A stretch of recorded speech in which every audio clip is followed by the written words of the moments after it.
ዶክተር ደብረጽዮን እንደዚሁም ወይዘሮ ፈትለወርቅ ንግግር አድርገዋል እና ንግግሩ ክብደት ሊሰጠው የሚገባ አይነት ንግግር ነው በሁለቱም በኩል የተደረጉት። ዶክተር ደብረጽዮን ሁለት ነገሮችን ነው ያነሱት ወይንም ደግሞ በእኛ በኩል ሐሳብ አስተያየት ልንሰጥበት የፈለግነው ሁለት ጉዳይ ነው። አንደኛው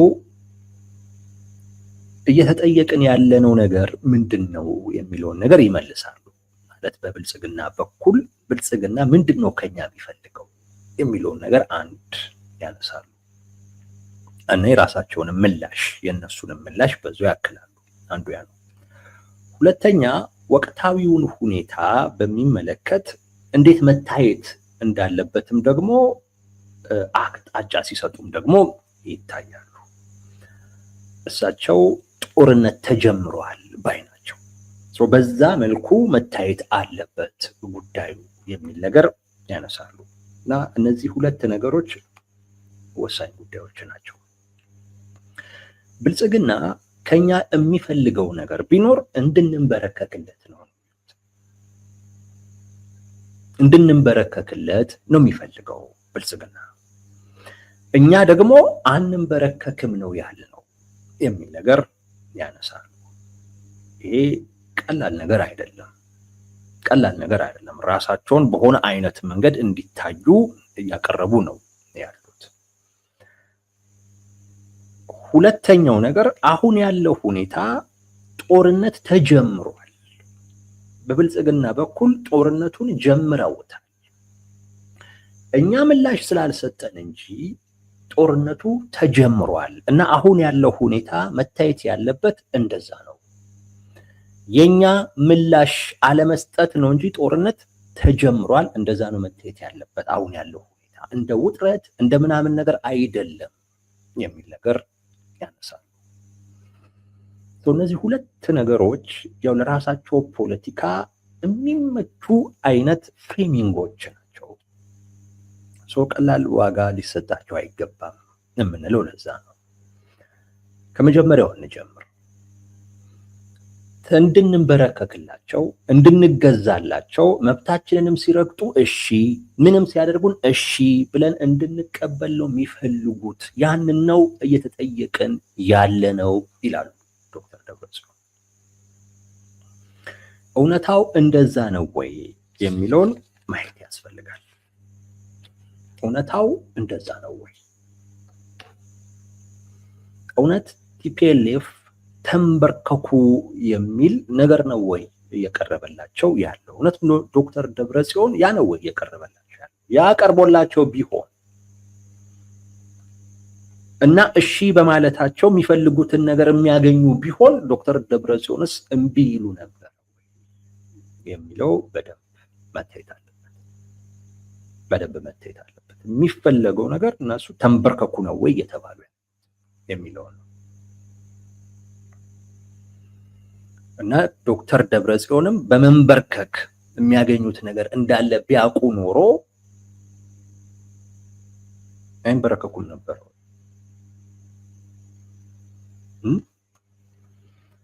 ይንበረከኩ ነበር። ምንድነው የምትሉት? ዶክተር ደብረጽዮን ራሳቸው እኮ ናቸው አይደለም እንዴ እኛ እና እናንተ ከትግራይ ከክልል ጀምሮ እስከ ወረዳ ድረስ እስከ ቀበሌ ድረስ ያለው መዋቅር ላይ በጋራ እናስተዳድር፣ ስልጣኑን ግን ለኔ ስጡኝ ብሎ እኮ ዶክተር ደብረጽዮን ጠየቁት። ይሄን እኮ ዶክተር ደብረጽዮን ነው የጠየቁት። ይሄ አሎን ሲል እኮ ነው አይደል አሁን ላይ ተንበርከኩ ስንባል እምቢ እያልን ምናምን ወደሚል ነገር እኮ የተመጣው። እና ዶክተር ደብረጽዮን ስልጣኑ የሚሰጣቸው ቢሆን ያደርጉት ነበር። ምንም ጥያቄ የለውም፣ ያደርጉት ነበር። ደግሞ ላድርገውም ብለውም ጠይቀው በሌላኛው ወገን በኩል አይ ስለተባለ እንጂ ዶክተር ደብረጽዮን ያደርጉት ነበር። ሊያደርጉትም እንደ ሐሳብ አቅርበውት ነበር። በዛም እንደማይገኝ በዛም የእሳቸው ፍላጎት እንደማይሟላ ሲያውቁ ነው ሌላኛውን መንገድ በራሳቸው መንገድ አሁን ተያይዘው እየሄዱበት ያለው። እንጂ በዛም የሚገኝ ቢሆን ኖሮ ለማድረግ ፍላጎት ነበራቸው።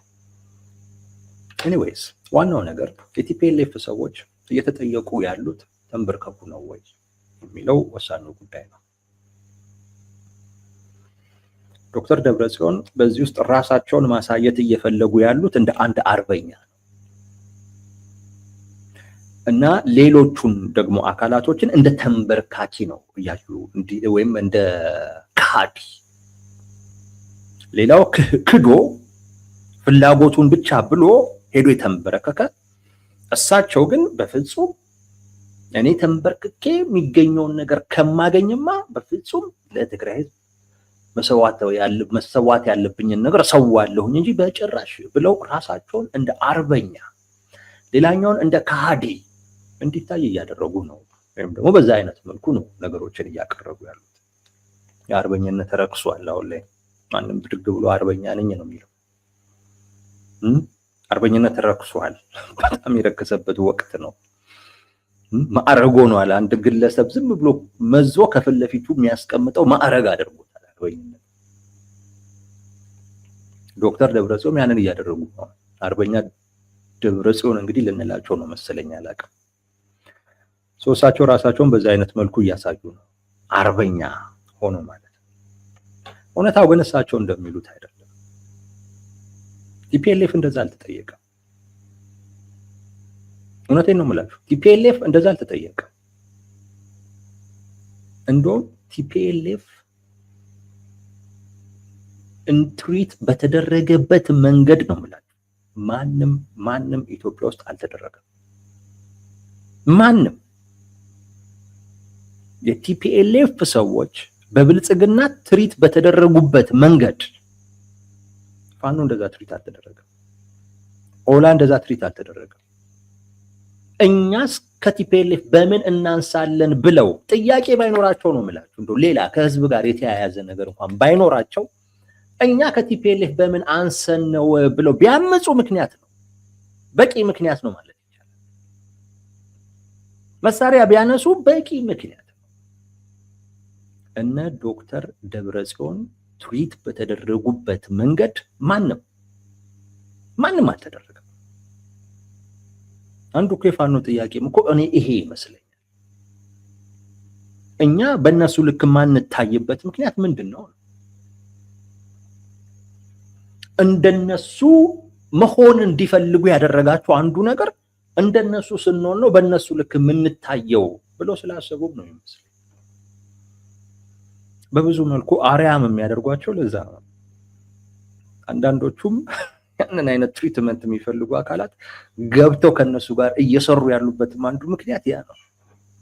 ለአንዳንዶቹ አርያ ናቸው የቲፒኤልኤፍ ሰዎች። አርያ እንደ ጥሩ ምሳሌ ነው የሚወስዷቸው። በጣም ነው የሚያደንቋቸው። አሁን አብረን እንስራ የሚሉ ሰዎች ማለት ነው። ቲፒኤልኤፍ ተንበርከክ ተብሎ አልተጠየቀም። እንደዛ ተብሎ አልተጠየቀም። ቲፒኤልኤፍ የተጠየቀው አንድ ጥያቄ ነው፣ ስርዓት ያዝ ብቻ ነው የተባለው። የቲፒኤልኤፍ ችግር ስርዓት አልይዝም ነው። ስርዓት አልይዝም፣ እንደፈለኩ መሆን እፈልጋለሁ ነው የቲፒኤልኤፍ ትልቁ ጥያቄው። ችግሩ በቃ ያ ነው፣ ሌላ አይደለም።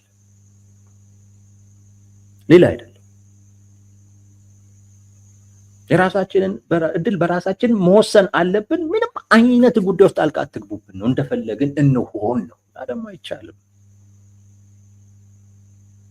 ያ አይቻልም። ምንድነው የምትሉት? ከአንዴም ሁለት ጊዜ ነው መንግስት ያፈረሱት። ጌታቸው ረዳን አባረሩ፣ ጄኔራል ታደሰ ወረደን አነሱ። ተንበርከኩልኝ የሚል አካል ይሄንን እያየ እንዴት ዝም ይላል? ይሄን አይቶ እንዴት ዝም ይላል? ጌታቸው ረዳን አባረው ጄኔራል ታደሰ ወረደ ይሁንልን ሲሉ እሺ ይሁንላችሁ እንዴት ይላል? ተንበርከኩልኝ የሚል እንዴት ይላል? ካልተገዛችሁልኝ የሚል አካል ይሄንን በፍጹም ሊል አይችልም።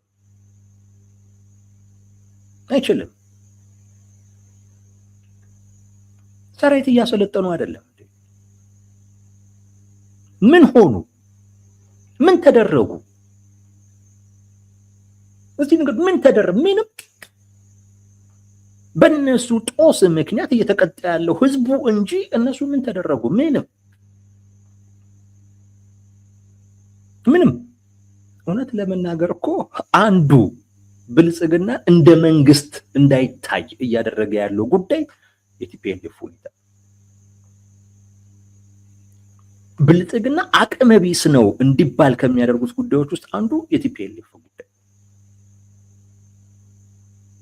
ብልጽግና ስለ ሀገሪቱ ሰላም፣ ስለ ሀገሪቱ መረጋጋት ግድ የለውም፣ ጉዳዩ ከስልጣኑ ጋር ብቻ የተያያዘ ነው እንዲባል የሚያደርገው እኮ አንዱ ጉዳይ ቲፒኤልኤፍ።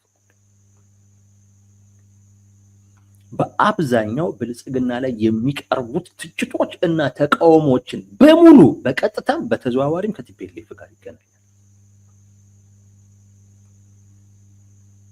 ከአንዴ 2 ጊዜ መንግስት ቀይሯል።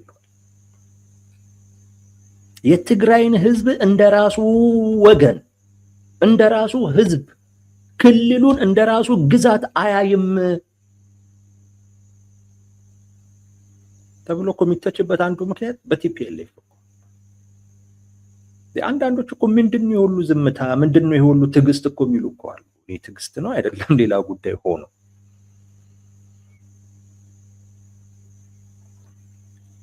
እንደ ቲፒኤልኤፍ ትሪት የተደረገ አካል የለም። ይሄን በደንብ መነጋገር ያስፈልጋል። እኔ ስለ ትግራይ ህዝብ አይደለም እያወሩ ያሉት፣ ስለ ቲፒኤልኤፍ አመራሮች ነው። የቲፒኤልኤፍ አመራሮች ስርዓት አንይዝም እንደፈለግን እንሁን በሚሉበት ወቅት በሙሉ ዋጋውን እየከፈለ ያለው የትግራይ ህዝብ ነው። ይሄንን አውቃለሁ። በዛ ምክንያት በሚፈጠር ችግር በሙሉ እየተቀጣ ያለው የትግራይ ህዝብ ነው። እነሱ ምንም አልሆኑም። በተለያየ ግንባር ጦርነት ለመክፈት የሚያስችል ዝግጁነት እያደረጉ ምንም አልተባሉ። ከኤርትራ መንግስት ጋር ለጦርነት እየተዘጋጁ፣ ከሱዳን መንግስት ጋር አብረው ሱዳን ውስጥ ጦርነት እያደረጉና ያኮ ነገ ከነገ ወዲያ እንደ ሀገር እኮ ይጎዳናል። ቲፒኤልኤፍ ሱዳን ውስጥ የሚያደርገው እኮ እንቅስቃሴ እንደ ሀገር እኮ ይጎዳል።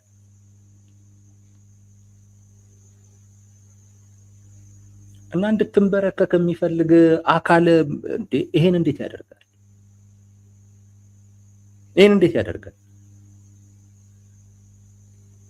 አንዳንድ የፋኖ አመራሮች ወደ ትጥቅ ትግል እኮ የገቡት እኮ ማንበርከክ የነበረብንን አካል እኮ እንዳይንበረከክ ያደረግከው አንተ ነህ ተብሎ እኮ ነው። የሻዕቢያ ቅሬታ እኮ ከዛ ጋር እኮ የተያያዘ። አንዳንድ የፋኖ አመራሮች ደግሞ ይሄ ነበረ ጥያቄያቸው፣ እንድትንበረከክ የሚፈልግ አካል እንደዚህ ስታደርግ ዝም ብሎ አያይህ። ይሄ እውነታ ነው። እንደዚህ አይነት እውነታ መደፍጠጥ የለበትም። አንዳንድ ጊዜም እንዲህ አይነት እውነታዎች ደፈር ተብሎ ባለመነገራቸው ምክንያት ነው አንዳንድ ሰዎች የተለየ አይነት ስነ ልቦና ሲያዳብሩ የሚታዩት። በዛ ምክንያት እኔ ካልተሳተፍኩ ምርጫ አይደረግም እኮ ያልከው ሰሞኑን ነው። አልተደረገም እኮ። እንድትንበረከክ የሚፈልግ አካል እንዴት ይሄንን ዝም ይልሃል ነው ማለት? እንዴት ዝም ይልሃል? የራስህን ህግ አውጥተህ የራስህን አዋጅ አውጥተህ የሀገሪቱን ህገ መንግስት የሚጥስ ወጣት እያፈስክ፣ ወጣት እያሰደድክ፣ እናቶችን እያሰርክ እንድትንበረከክ የሚፈልግ መንግስት ወይም ደግሞ ብልጽግና እንዴት ዝም ይልሃል?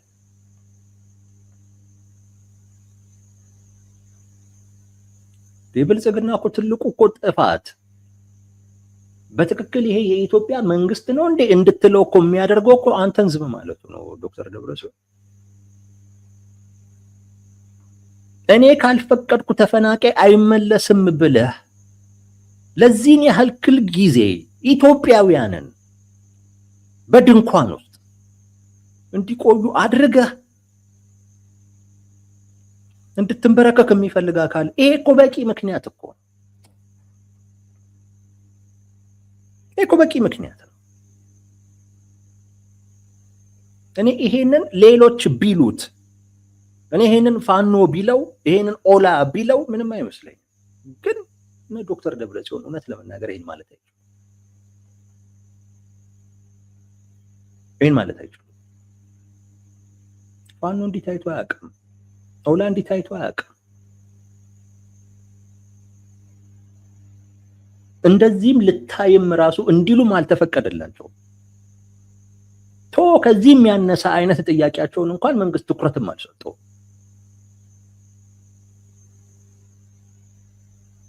የህወሓት አመራሮች ቀብጠዋል የምለው ነው። ለዛ ነው ትልቅ ቅብጠት ነው።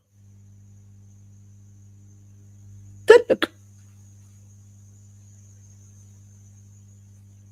እነሱ ምንም አልሆኑም።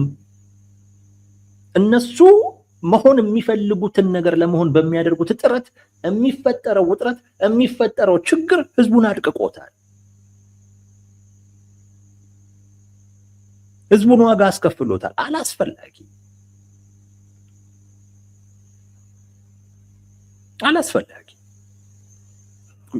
ይሄ እኮ ምንድነው እንድትሆኑ የሚፈለገው እኮ ነው። አሁን ግራ እኮ ነው። ምንድነው እነ ዶክተር ደብረጽዮን ምንድነው የምትፈልጉት?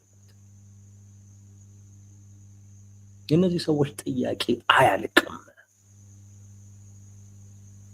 የእነዚህ ሰዎች ችግርም ሌላ ችግር ነው። ጉዳያቸው ሌላ ጉዳይ ነው። ሌላ ነው ጉዳያቸው።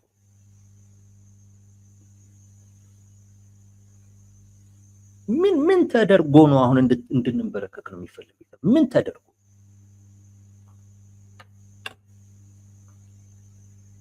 እድለኛ ናችሁ። ለሀገሪቱም ለህዝቡም ግድ የሌለው የራሱ ስልጣን ብቻ የሚያሳስበው አካል ነው ማዕከላዊ መንግስቱ ላይ የተቀመጠው። እድለኛ ናችሁ። በራሱ ስሌት የሚንቀሳቀስ እንደዚህ አይነት ጉዳይ ግድ የማይሰጠው አካል ነው የተቀመጠው። ያ ስለሆነ ነው እንጂ በጣም ስርዓት አሊዝም ያለ ስብስብ፣ ስርዓት አሊዝም ያለ ጥያቄ መጠየቅ መብት ነው። የሆነ የፖለቲካ ፍላጎትን ለማስፈጸም መንቀሳቀስ መብት ነው። ነገር ግን እኛ እንደፈለግን እንሁን ግን እንደዛ አይቻልም። ሲፈልጉ መንግስት ያፈርሳሉ፣ ሲፈልጉ ታጣቂ ያደራጃሉ፣ ሲፈልጉ ከሌሎች ሀገራቶች መንግስታት ጋር ግንኙነት ይፈጥራሉ፣ ሲፈልጉ ይሄ ጉዳይ አይደረግም እንደዚህ ይላሉ።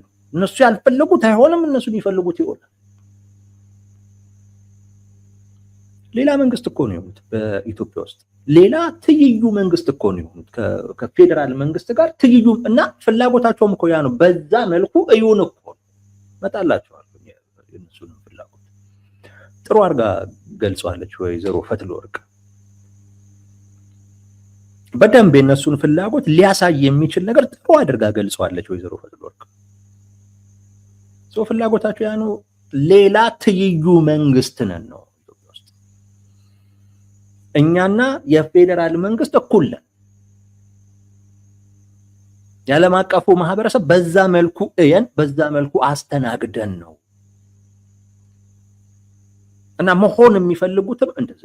የፌዴራል መንግስቱ ትግራይ ውስጥ በጭራሽ ምንም አይነት ድርሻ እንዲኖረው አይፈልጉም።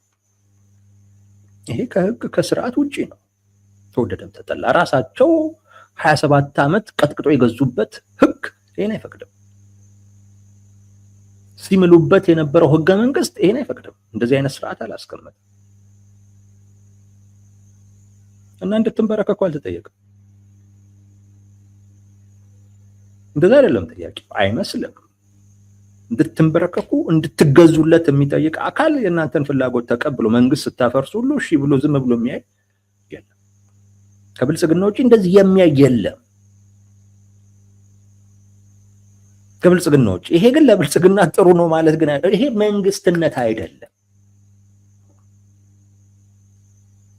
ይሄ የመንግስት ባህሪ አይደለም።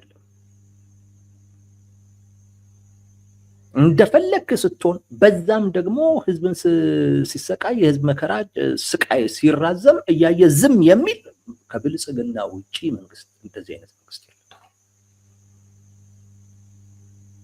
እና እንድትንበረከክማ አይደለም የተጠየቃችሁት ዶክተር ደብረጽዮን፣ እንደዛ አይደለም። እኔ የሚገባኝ ስርዓት እንድትይዙ ነው ወይ ሌላ የተጠየቃችሁት ነገር ካለ አላቅም። ነገር ግን በእርግጠኝነት ግን እንድትንበረከኩ የጠየቀ አካል ግን በዚህ መጠን እናንተን ዝም አይልም። ዶክተር ደብረጽዮን ግን ያንን ነው እያሉ ያሉት። ይገባኛል ለምን እንደሆነ። በዚህን ወቅት ፍላጎታቸው ከጦርነት ጋር የተያያዘ ህዝቡን የጦርነት ስሜት ማነሳሳት ይፈልጋል። እሱን ለማሳካት ነው፣ እንድንበረከክ ነው፣ ሊገዙን እንደሚባለው ለዛ ነው። ከጦርነት ጋር የተያያዘ ነው። ብዙ መተንተን አያስፈልግም። ብዙ ስንሉ የነበረ ጉዳይ ስለሆነ ፍላጎቱ ግልጽ ነው ግልጽ ነው። በተለይ አሁን ላይ በጣም ለጦርነት ቅስቀሳዎቹ እያደረጉ ነው ያሉት። ሌላኛው ከዚሁ ጋር ተያይዘው ጦርነቱን ጀምረውታል የሚለው ይሄ ሙሻታ ነው። ጦርነቱ አልተጀመረም። ጦርነት ተጀመረ የሚባለው ወይ ይፋዊ የጦርነት አዋጅ ሲታወጅ ወይንም አዋጅ ሳይታወጅ ነገር ግን መጠነ ሰፊ የሆነ ወታደራዊ ጥቃት ሲከፈት ያኔ ነው ጦርነት ተጀመረ የሚባለው። ከዚህ በፊት ያሉ ጉዳዮች በሙሉ የጦርነት ዝግጅት እንደዛ አይነት ነገር ተደርገው ሊታዩ ይችላሉ። ግን የጦርነት ዝግጅት አደረክ ማለት ጦርነት ጀመርክ ማለት አይደለም። የጦርነት ዝግጅት ተደርጎ ጦርነት ሳይጀመር ነገሮች ሊቋጩ ይችላሉ።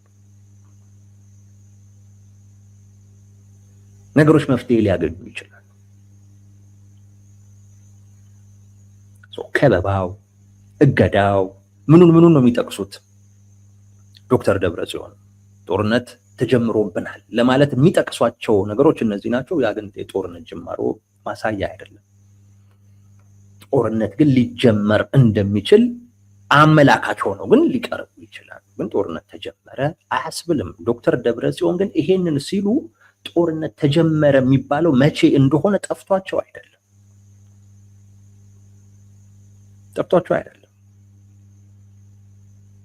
የዶክተር ደብረጽዮን ፍላጎት ሌላ ነው።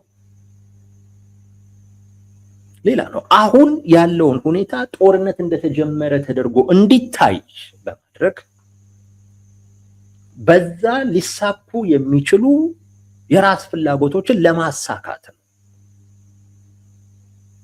ጦርነት ተጀመረ የሚባለው ወይ አዋጅ ሲታወጅ ነው፣ አሊያም ደግሞ መጠነ ሰፊ የሆነ ወታደራዊ ጥቃት ሲጀመር ነው።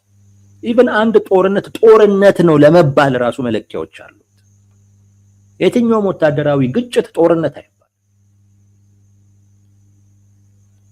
የሚያደርሰው ውድመት ተለክቶ ነው ይሄ ጦርነት ነው ወይም ከዛ በታች ያለ ግጭት ነው ሊባል የሚችል። የትኛውም ወታደራዊ ግጭት ጦርነትም አይባል።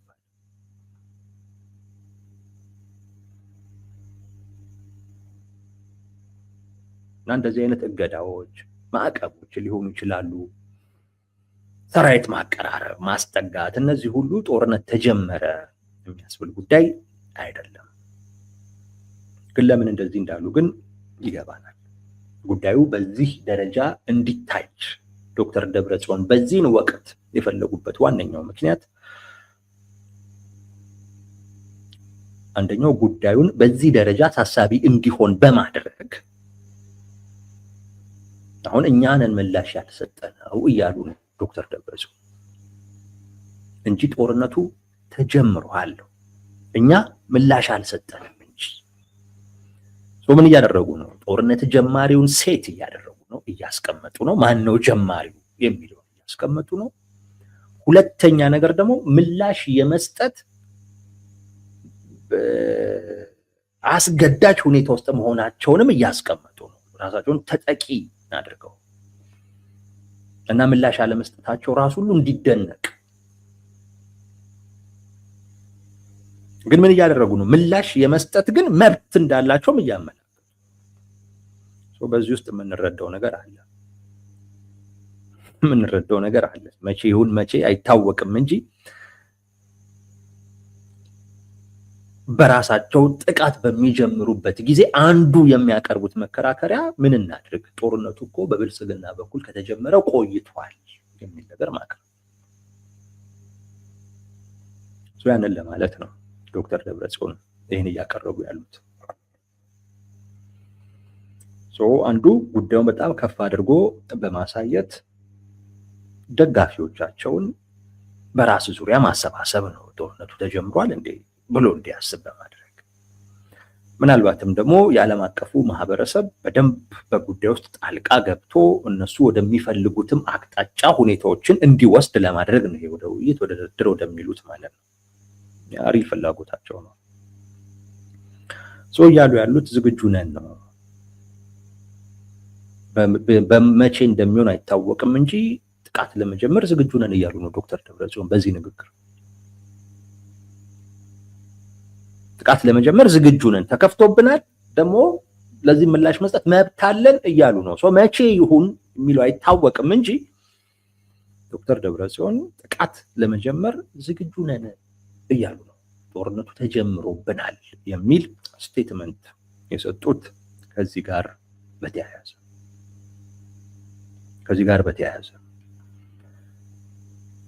የወይዘሮ ፈትለወርቅንም እንየው፣ አንድ ላይ እንየው። ወይዘሮ ፈትለወርቅ የሚገርም ንግግር ነው ያደረጉት። ቃለ መጠይቅ ሰጥተዋል። አንዱ ላይ ብቻ እናተኩር፣ ስለ ቪዛ እገዳው። ሌሎቹ ብዙም ትርጉም ያላቸው አይደሉም ብዬ ስላሰብኩኝ ዋናው ትልቁ ነገር ስለ ቪዛ እገዳው የተናገረችው ነው። እንግዲህ ከቀላቀልኩ ተረዱ። ስለ ቪዛ እገዳው ወይዘሮ ፈትለወርቅ የተናገረችው ንግግር አንድም ንቀት ነው፣ ሁለትም ትዕቢት ነው። በጣም ንቀት ይታይበታል እና ትዕቢት ይታይበታል። ይሄ ለቲፒኤልኤፍ ፖለቲካ እውነቴን ነው እምላችሁ በጣም አደጋ አለው። ትላንት ብልጽግና ሲለው የነበረውን ነገር ነው እነሱ አሁን እየደገሙት ያሉት በብልጽግና ባለስልጣናት በኩል ሲደረግ የነበረን ስህተት እነሱ በሌላ መንገድ እየደገሙት ነው። የአሜሪካ መንግስት የቪዛ እገዳ ጥሏል። ቲፒኤልኤፍ ያንን የቪዛ እገዳ ግለሰቦች ላይ የተጣለ ጉዳይ ሳይሆን የቲፒኤልኤፍ መርሆች ላይ የተቃጣ ጥቃት አድርጎ ተመልክቶታል። እንደዛ ነው የወይዘሮዋ ንግግር የሚያመላክተው። ስለዚህ በቲፒኤልኤፍ መርሆች ላይ አንደራደርም የሚል ምላሽ አለው። እንደ ንቀት የሚወሰደው ግን እኛ ድሮም ቢሆን እንኳን ወደ አሜሪካ አይደለም ወደ አዲስ አበባ የመሄድ ፍላጎት የለንም የሚለው ምላሽ። ከትግራይ የመውጣት ፍላጎት የለንም፣ ወደ አዲስ አበባ መሄድ ፍላጎት የለንም ይላሉ። የመሄድ ፍላጎት የላቸውም አላቸው ሌላ ጉዳይ ይሁንና እኔ እንዳላቸው ነው የማውቀው። ያው ብዙ ጊዜ ግን ሳይሆን ሲቀር ትክደዋለህ፣ የለኝም ትላለህ። እኔ ግን እንዳላቸው ነው የማውቀው። አዲስ አበባ የመሄድ ትልቅ ፍላጎት አላቸው እና እንደራደር፣ እንነጋገር የሚሉት ታዲያ የት ሊነጋገሩ? መነጋገር ከሆነ የሚፈልጉት ለሰላም ሲባልኛ መነጋገር ነው የምንፈልገው የሚል አካል አይ እዚህ ቦታ ካልሆነ በሚል ሰላም ሊያመጣ የሚችልን አጋጣሚ ያበላሻል። አያበላሽም። ሀገር አልመረጡም። የትም ይሁን የትም እንነጋገር ነው እያሉ ያሉት። ወደ አዲስ አበባ ማንሄድም ነግረናቸዋል። ይሄ ተውት፣ ዝም ብሎ ፉከራ እንደሆነ ይታወቃል። የራሳቸው ንግግራቸው ያንን አይደግፍም። ጦርነት ተከፍቶብን ነገር ግን ዝም ብለን ያለ ነው። ለምን ሲባሉ ለሰላም ሲሉ የነበሩ አካላቶች ኦኬ ለሰላም ናና አዲስ አበባ ተነጋገር ቢባል ኖ ኖ ኖ አዲስ አበባ መጥቼማ አልነጋገርም ብሎ ይህን አይነት ግብዣ ያከሽፋል ተብሎ በፍጹም አይታሰብም፣ አይሄድም። ለሰላም አለኝ ከሚለው አቋሙ ጋር ይሄ አይሄድም። ስለዚህ አዲስ አበባ መሄድ አንፈልግም የሚል ነገር ነግረናቸዋል የሚሉት ውሸት ነው፣ ውሸት ነው። ቢጠሩ ይሄዳሉ። ቢጠሩ የሚሄዱ ሰዎች ናቸው። እሱን እንተወውና ግን ራሱ አባባሉን ካያችሁት ለአሜሪካ መንግስት ንቀት ነው። የአሜሪካ መንግስት ከትግራይ እንዳይወጡ ወይም የመውጣት ፍላጎት አላቸው ብሎ አይደለም የቪዛ እገዳ ይጣል። እሱም ብሎ አይደለም ይጣል ያለው ውሳኔያቸው ላይ ተጽዕኖ ለመፍጠር ነው። ፖለቲካዊ ተጽዕኖ ለመፍጠር፣ እንቅስቃሴያቸው ላይ ተጽዕኖ ለመፍጠር ነው። ያልወደደው ውሳኔያቸውን እንዲቀለብሱ፣ ያልወደደው ተግባራቸውን እንዲያቆሙ ያን ተጽዕኖ ለመፍጠር ነው እንጂ አይ እነዚህ ሰዎች የሚሄድ ፍላጎት ስላላቸው ምናምን በሚል አይደለም። ይሄን ወይዘሮዋ በደንብ ይረዱታል፣ ወይም ትረዳዋለች። የቲፒኤልኤፍ ሰዎች በደንብ ይረዱታል። ነገር ግን ከጉዞ ፍላጎት ጋር አያይዘህ አይኛ እኮ የሚሄድ ፍላጎትም እኮ የለንም ስትል ምን እያልክ ነው? ምንም ተጽዕኖ የለውም እያልክ፣ ምንም የወሰናችሁት ውሳኔ እኛ ላይ ምንም ያክል ተጽዕኖ የለውም እያልክ ነው። ተራ ነገር ነው የወሰናችሁት የሚል ምላሽ ነው እየሰጠ ያለው። ደና ነገር የላችሁም እንዴ እያልክ እየጠየክ ነው ያለው።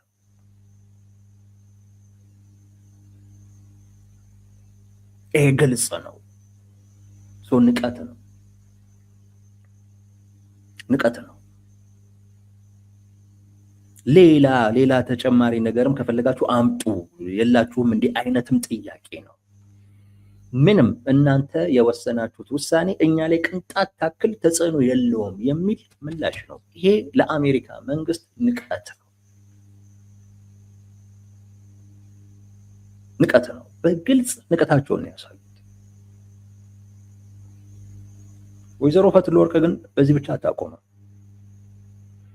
የአሜሪካ መንግስት ፍላጎቱን በቀጠናው ላይ ያለውን ፍላጎት ማሳካት የሚፈልግ ከሆነ ህዋትን ማስፈራራት ሳይሆን ከህዋት ጋር መስራት ነው ያለበት ሁሉ። ይህ ደግሞ የለየለት ትዕቢት ነው፣ የለየለት ትዕቢት።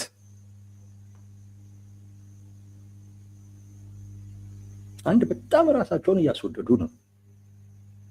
አሜሪካ በቀጠናው ያላትን ፍላጎት ለማሳካት ከቲፒኤልኤፍ ጋር አብራ ከመስራት ውጪ የተሻለ አማራጭ የላት። ምን እያሉ ነው? በጣም እናስፈልጋችኋለን ነው። እንደዛ ካልተረዳችሁት ደግሞ ፍላጎታችሁን መጉዳት ሁሉ እንችላለን።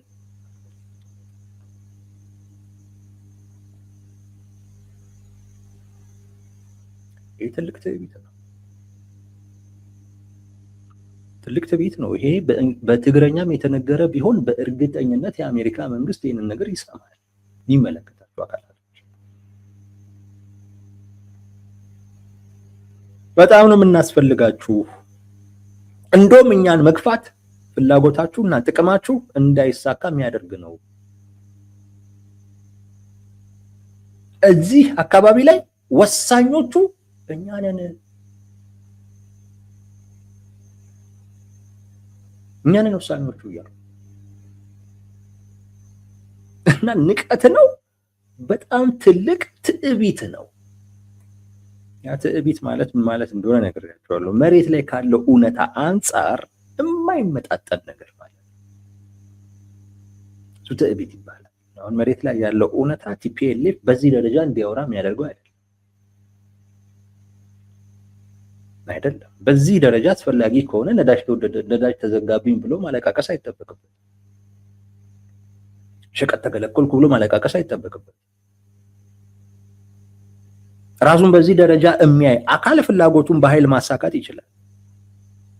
አደራድሩኝ፣ አነጋግሩኝ፣ እንደዚህ አይነት ነገር ውስጥ መግባት አይጠበቅበትም። ማለት አንዴ ሁለቴ ትላለ፣ ግን ሺህ ጊዜ እስኪያሰለች ድረስ ግን አደጋግም። መሬት ላይ ያለው እውነታና ወይዘሮ ፈትለወርቅ የምትናገረው ነገር አራምባና ቆቦ ነው፣ አይደጋገፍም።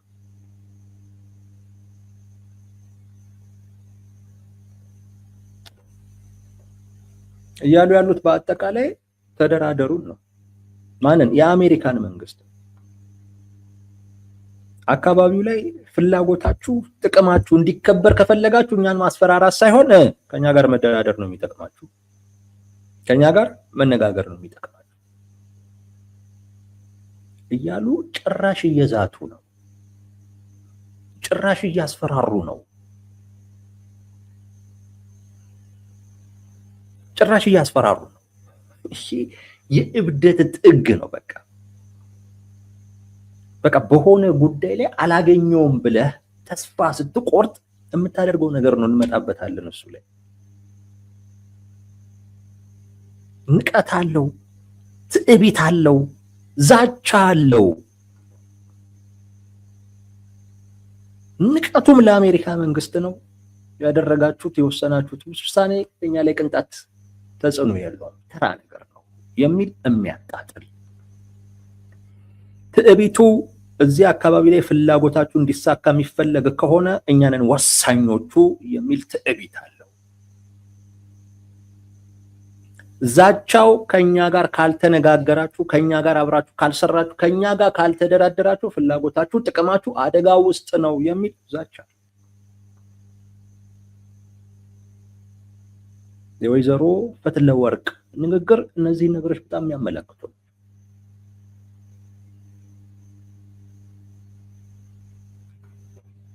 ይሄ ነገር ተጨባጭ መሬት ላይ ካለው ሁኔታ አኳያ የማይጣጣም ከሆነ ይጣጣም እንዳሉት እኮ ያደርጋል ሌላ ይባላል። እውነትም መሬቱ ላይ ያለው ሁኔታ ቲፒኤልኤፍን በጣም ወሳኝ፣ ለአሜሪካ ፍላጎትና ጥቅም መጠበቅ በጣም ወሳኝ የማይተካ አካል አድርጎ እውነታው ያንን የሚመሰክር ቢሆን የአሜሪካ መንግስትን እንደዚህ ማለቱ ብዙ ችግር ላይኖር ይችላል። ግን እውነታው እንደዛ ባልሆነበት አይነት መልኩ ግን በዚህ መልኩ በትዕቢት ራስን መግለጥ ግን ይሰብረዋል።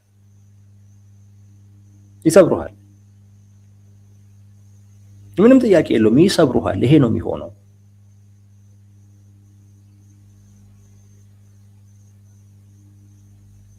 ቲፒኤልኤፍ ለምንድን ነው እንደዚህ አይነት አደጋ ውስጥ የገባው? ለምንድን ነው ራሱን በዚህ አይነት መልኩ መግለጥ የፈለገው? ይህንን ነው ቀረርቶ ያልኩት። በነገራችን ላይ እሱ ይሄ ቀረርቶ ነው፣ ይሄ ፉከራ ነው።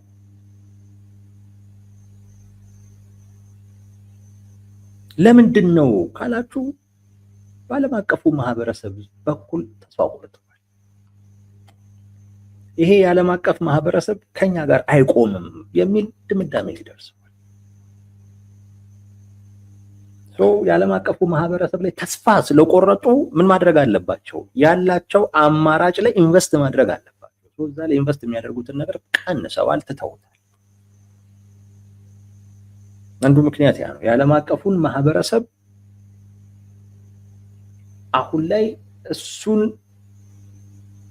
ለማለዘብ መሞከር፣ ከሱ ጋር ያላቸውን ግንኙነት ለማሻሻል መሞከር ብዙም ይዞት የሚመጣው ትርፍ የለም።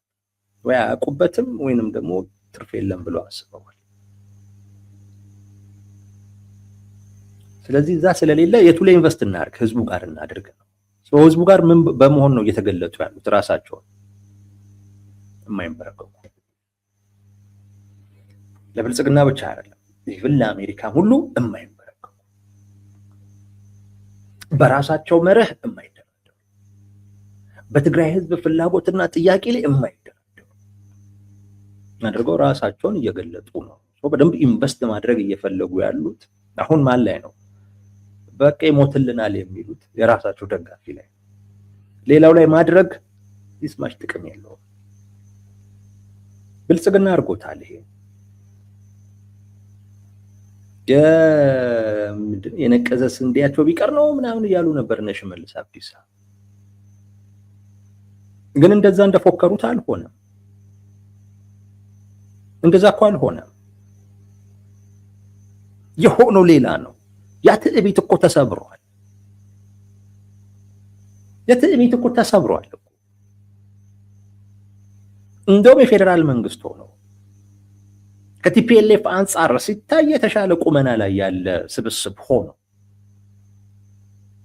ቲፒኤልኤፍ ጭራሽ ዛሬ ላይ ባለ አቅም በእንደዚህ አይነት ትዕቢት ራስን መግለጥ ለመሰበር ካልሆነ በስተቀር ሌላ ምንም ጥቅም የለውም። ነገር ግን በቃ እነሱ እያሰቡት ያለው የዓለም አቀፉን ማህበረሰብ በተወሰነ ደረጃ ወደኛ ፍላጎት እንዲመጣ ማድረግ የምንችልበት ወይ ዕውቀቱ የለንም ወይንም አቅሙ የለንም ብለው ተተውት። አሁን ምን እያደረጉ ነው? ይሞትልናል የሚሉት ይሄ ብሔርተኛው አካል ጋር ራሳቸውን በትግራይ በብሔርተኝነቱ የማይደራደሩ በብሔራቸው በመርሃቸው የማይደራደሩ አይነት አርጎ አርበኛ አርጎ ራሳቸውን እያቀረቡ ይሄ በነገራችን ላይ የጦርነት መቃረብንም የሚያመላክት ብዙ ጊዜ በዚህ መጠን ራስን መግለጽ የምትጀምረው መቼ ነው? በቃ ይሄ ዲፕሎማሲው መስመር አልተሳካም ብለህ በሱ ላይ ተስፋ ስትቆርጥና በቃ ብቸኛው አማራጭ አሁን ምንድን ነው ወታደራዊ አማራጭ ነው ብለህ ስትወስን ራስን ትቀይራለህ። ዲፕሎማሲ አማራጩም ላይ የተወሰነ ተስፋ ያለህ እዛም ላይ ተስፋ ያደረክ ለዚህ ለጦርነቱም ደግሞ እየተዘጋጀህ በሆነበት ሰዓት ላይ አቀራረብህ ለአንደኛው ወገን በጣም ያደላ አይሆን። ትንሽ ሚዛን ትጠብቃለህ። አሁን ቲፒኤልኤፍ ሚዛን እየጠበቀ አይደለም። በቃ የዲፕሎማሲ መስመር እንደማይሳካ ገብቶታል። ቶታሊ ወደ ወታደራዊው አይነት አማራጭ አዘንብሏል። ስለዚህ ህዝቡን ወይንም ደግሞ ይዋጋልኛል የሚለውን ማህበረሰብ ወደ ራሱ ማሰባሰብ አለበት፣ ማነሳሳት አለበት። ፍላጎቱ ያ ነው። አንንበረከክም፣ እንደ አርበኛ እዩን የሚሉት ነገሮች አሁን የመጡት ሙሉ በሙሉ ወታደራዊ አማራጩ ብቸኛ አማራጭ ነው ብለው የወሰኑበት አይነት ሁኔታ ስላለ ነው። ሰው ውሳኔያቸውንም ያሳያል።